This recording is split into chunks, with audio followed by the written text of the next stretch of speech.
শূন্য পকেট যেমন বাস্তব পরিজন চেনায়, তেমনি আঘাত আমাদের মানুষ হতে শেখায়। পরিস্থিতি আর সময় যত জটিল হবে, ততই তুমি মানুষ চিনতে শিখবে।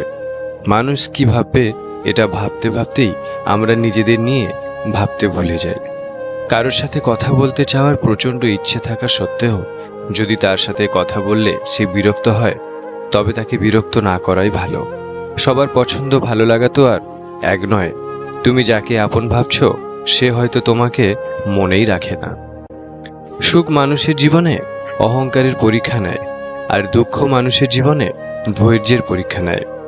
আঘাত করবার একটা সীমা আছে, যেটাকে অতিক্রম করলে আঘাত অসুন্দর হয়ে ওঠে, আর তখনই তার নাম হয় অবমাননা। যদি কাল কিছু অর্জন করতে চাও, তবে আজ থেকেই পরিশ্রম করা শুরু করে দাও। পেয়ে হারানোর থেকে একেবারে না পাওয়াটাই ভালো। সম্পত্তি দেখে প্রেম আর সৌন্দর্য দেখে ভালোবাসা কখনো চিরস্থায়ী হয় না। যার নিজের ধর্মে বিশ্বাস আছে, সে নিজের ধর্মকে চিনেছে, সে কখনো অন্য ধর্মকে ঘৃণা করতে পারে না। যেখানে মনের মিল থাকে না, সেখানে কাগজ কলমের বন্ধনটা লোক দেখানো, এছাড়া আর কিছুই না। শুধু ভালোবেসে সম্পর্ক টেকে না, মানিয়ে নেওয়ার ক্ষমতা থাকা দরকার। কেননা পৃথিবীতে কেউ নিখুঁত নয়। দূর থেকে মানুষ চেনা সহজ, কিন্তু ভেতর থেকে চেনা খুবই কঠিন।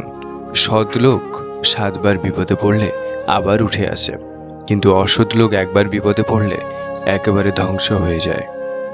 কেউ পাওয়ার জন্য কাঁদে, আবার কেউ পেয়ে অবহেলা করে। মানুষ দুটো ক্ষেত্রে বড় অসহায়। দুঃখকে বিক্রি করতে পারে না, আর সুখকে কিনতে পারে না। নিজের কষ্টের কথা কাউকে ভুলেও বলতে যাবেন না। মনে রাখবেন, মলম সবার ঘরে থাকে না, কিন্তু লবণ সবার ঘরেই থাকে। সব আঘাতের প্রতিশোধ নিতে নেই, কিছু আঘাতের বিচার হাসি মুখে উপরওয়ালার কাছে ছেড়ে দিতে হয়।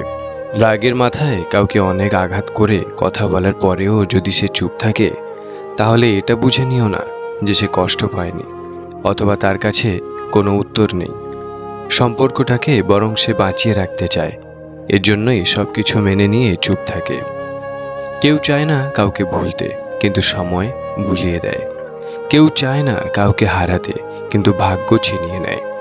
আপনার জন্য যেটা বরাদ্দ আছে, একটু দেরি হলেও সেটা আপনি পাবেনই। অত্যাচারী ব্যক্তি চিরকাল বেঁচে থাকে না, কিন্তু তার উপর মানুষের অভিশাপ চিরকাল বিদ্যমান থাকে। প্রকৃত সত্য হলো, আপনার কষ্টগুলো একমাত্র আপনিই বুঝবেন, অন্য কেউ বুঝবে না, সে যতই আপনার আপন হোক।